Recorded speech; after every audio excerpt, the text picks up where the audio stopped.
Israel কি কখনো হারবে? আপনারা অপারেশন স্যামসন সম্পর্কে শুনেছেন? আগে একটা হিস্ট্রি শুনুন। ইসরায়েলিদের একজন কিংবদন্তি ছিল যার নাম স্যামসন। এই লোকটার অনেক শক্তি ছিল, খালি হাতে সিংহ মারতে পারত, গাধার চোয়ালের হাত দিয়ে 1000 শত্রুকে পরাজিত করতে পারত। তার মেইন দুশ্মনী ছিল ফিলিস্তিনিদের সাথে।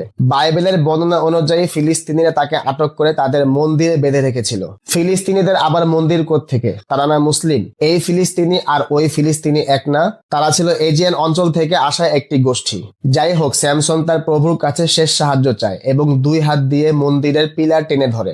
এতে পুরো মন্দির ধ্বংস হয়ে যায়, সাথে 1000 শত্রুও মারা যায় এবং সাথে স্যামসনও মারা যায়। মানে নিজে শেষ হয়েও শত্রুদেরকে শেষ করেছে। ঠিক তেমনি ইসরায়েল যদি কখনো এমন পরিস্থিতির শিকার হয় যে যুদ্ধ হেরে যাচ্ছে, তাহলে তারা পুরো মধ্যপ্রাচ্যে অথবা শত্রু দেশে ম্যাসিভ নিউক্লিয়ার অ্যাটাক করে দিবে, যার নাম দিয়েছে ওরা অপারেশন স্যামসন।